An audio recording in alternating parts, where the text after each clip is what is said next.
Fala aí pessoal, tudo bem? Para quem não me conhece, eu sou João Paulo, essa daqui é a minha esposa, Daniele. Olá, pessoal! Nós estamos gravando uma sequência de vídeos estudando o Evangelho de Lucas.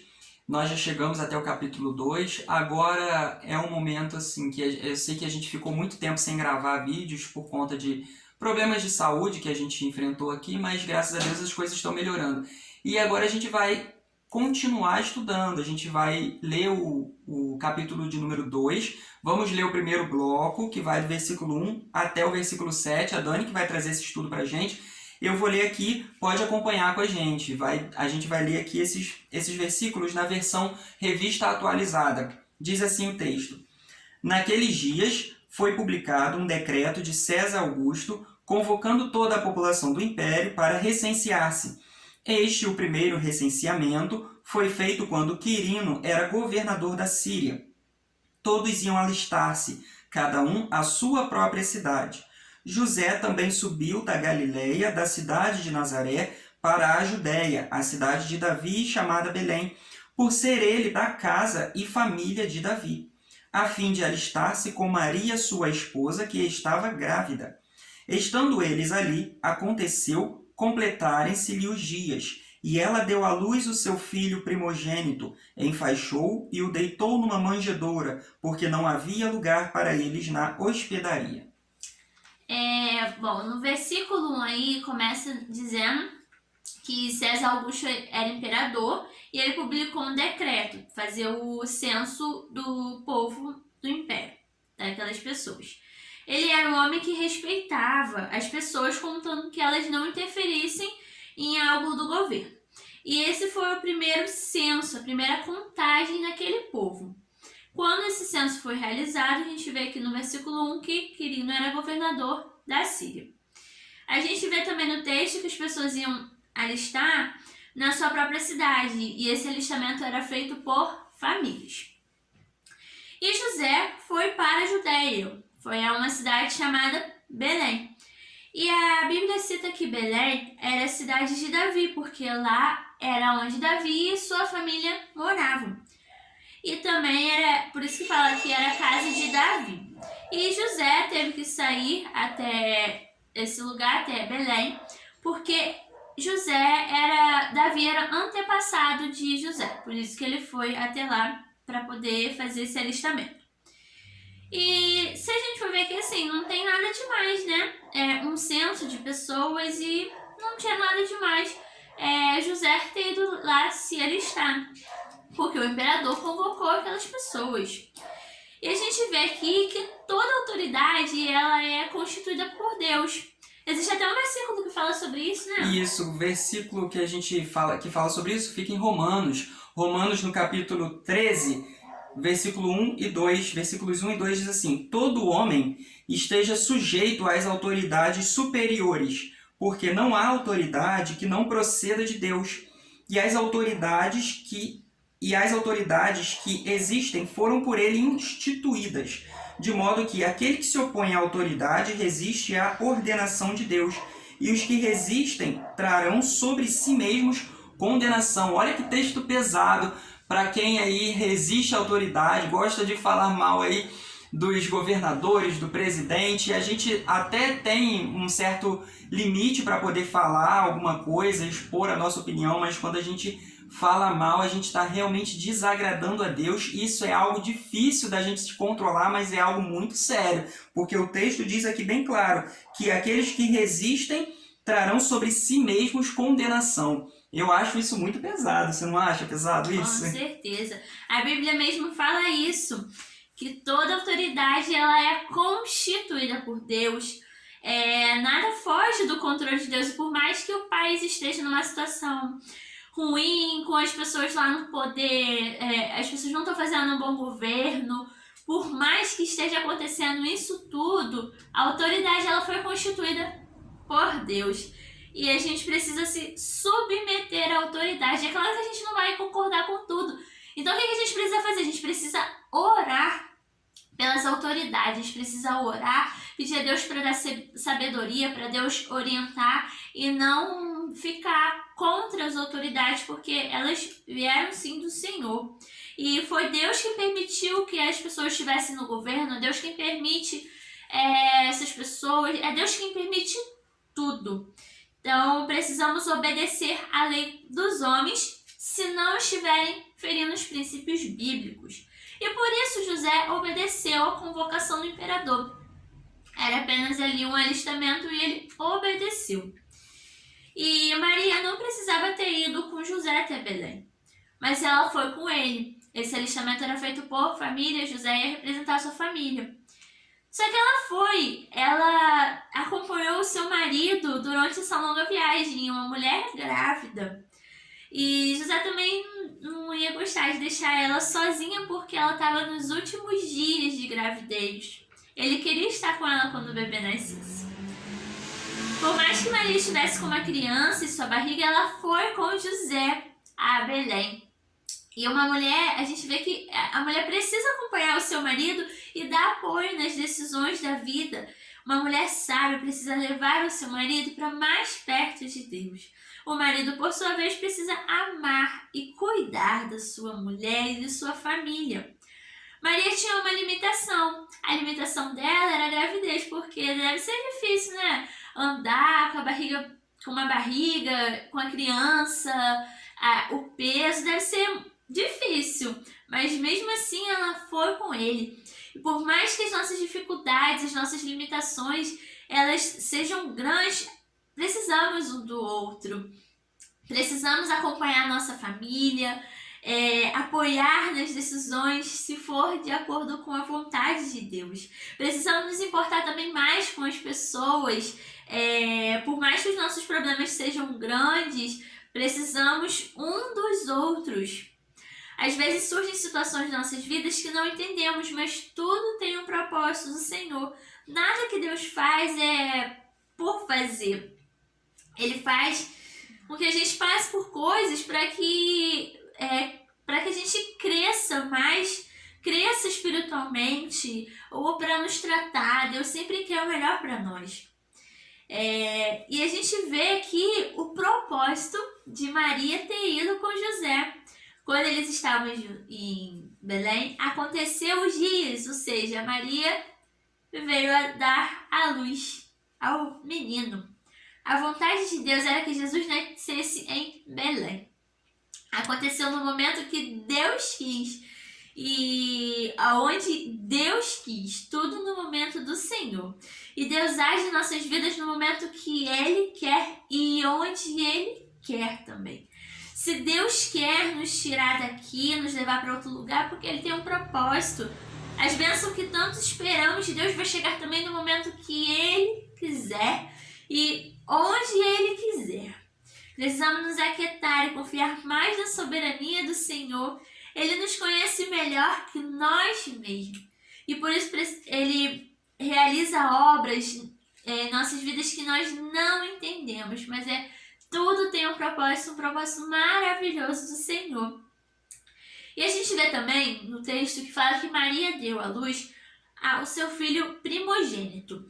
Note que não é o único filho, mas o primogênito.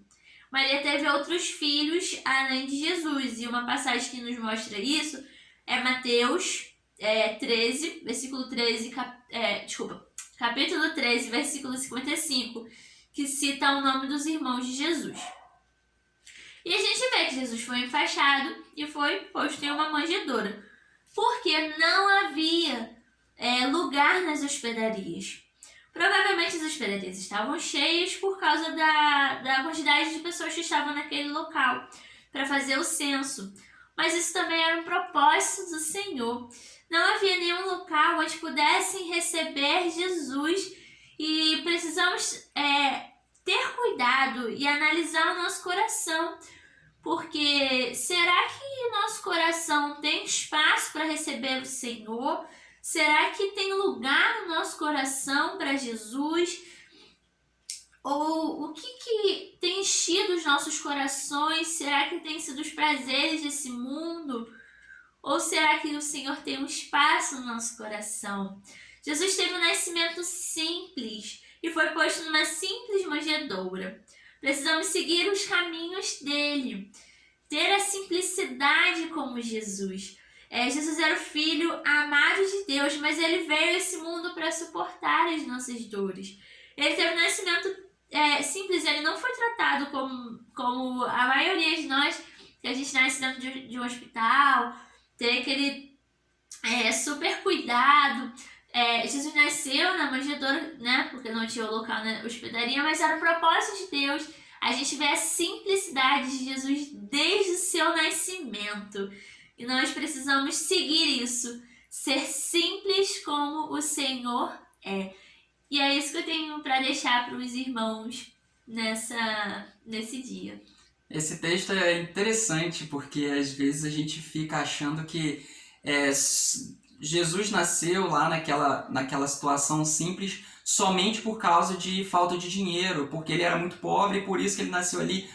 Pode até sim ter alguma relação, ter alguma coisa a ver, mas esse texto mostra pra gente especificamente que não havia lugar para eles na hospedaria. Imagina, todo mundo foi para lá, para Belém, para fazer o censo, para participar do censo, porque tinha que ser presencialmente, então não havia lugar para eles lá. Então não necessariamente foi porque eles não tinham dinheiro para pagar uma pousada, uma hospedaria, mas porque não tinha lugar, não tinha mais vaga lá.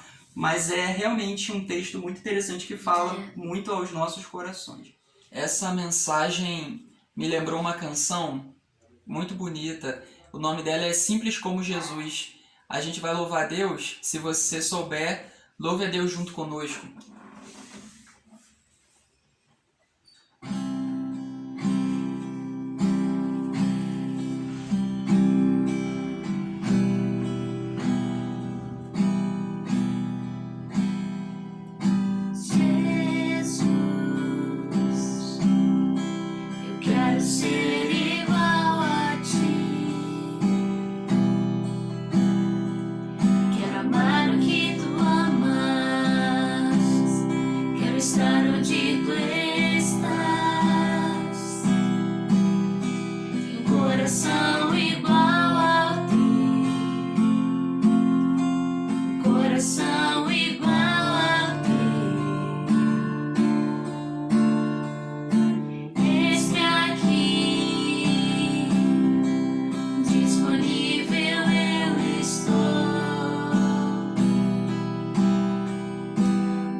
coração venha ser uma verdade do nosso meio, que venha ser a nossa oração.